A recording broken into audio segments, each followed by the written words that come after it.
Ampe pemimpin yang bijaksana adalah pemimpin yang menghargai dan mempergunakan setiap orang sesuai dengan kemampuannya masing-masing. Nan bungkuak ka tangkai bajak, nan lurih ka tangkai sapu, satampuk ka papan tuai, nan ketek ka pasak suntiang. Panarah ka kayu api, abunyo ka pupuk padi, nan buto pambuih lasuang, nan pakak pamasang palapem badia, nan lumpuh paunyi rumah, nan bingung disuruh-suruh, nan cadiak bake batanyo, nan alim bake baguru, nan pandai bake bayo, nan kayo tampe batenggang, nan elok pahlawan dunia. 5. Karena adat itu basandi sarak, sarak basandi kitabullah, maka menjadi kokoh dan sempurna adat Minangkabau. Karenanya adat basandi sarak, sarak basandi kitabullah, sarak mengatur adat memakai. Si muncak mati terambau, kaladang membau ladiang, lukulah pau kaduanya. Adat jo sarak di Minangkabau ibarat awa jo tabiang, sanda menyanda kaduanya. Tasi dorong jajak menurun, tak tukiak jajak menaki. Adat jo sarak kok tasusun, bumi sanang padi menjadi. Kasudahan adat di balai ruang, kasudahan dunia akhirat.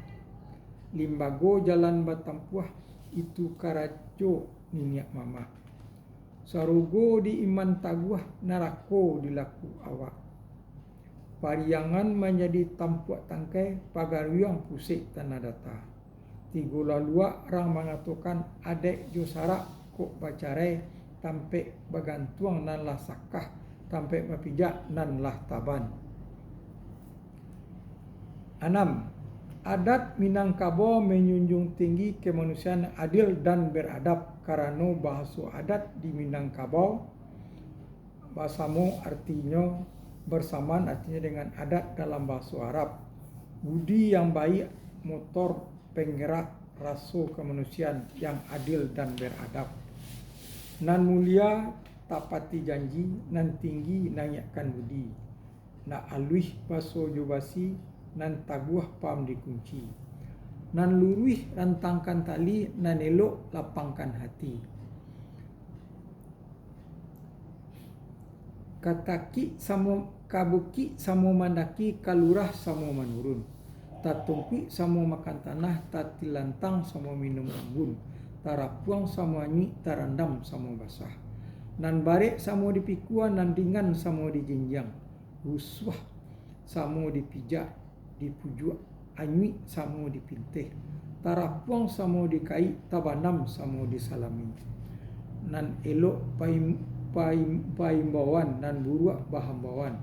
Elok nan bapanggia, tibo di nan buruak bahambawan. Sekali-kali jangan bersifat cadiak membuang kawan, gapuak membuang lama, tukang membuang kayu, alim membuang kitab. 7. Adat Minangkabau mengutamakan persatuan dan kesatuan dan rasa kebersamaan.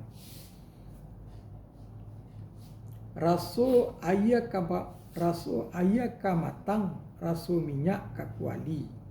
Nan bakabe rasan tali, nan babungkai rasan daun. Saciok bak ayam, sadanciang bak basi. Sakabe bak lidih, saike bak siriah. Salubang bak tabu, sarumpun bak sarai, satandan bak pinang. Gadangnya bakabuangan, panjangnya bakaratan, lawehnya basibiran. Saadat salimago, sahino samalu, salai salapiat, sahino samalu, salai satidak. Malu tak dapat diagiah, suku nan dapat nak tak dapat dianjak. Sikua kabau bakubang, sakadang kaneng luluaknya. Ulang kembali, sikua kabau bakubang, sakandang kaneng luluaknya. Surang makan cubada, sadoe kane gatahnya. Sakorong sakampuang, sasuku sanagari. Sabangso nan satana ayah.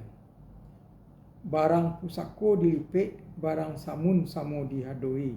kok kusui bulu ayam, kok papacah-pacah palu puah. Tak buliah kusui sarang tampu, ateh pacah tatimpu nan bak aco.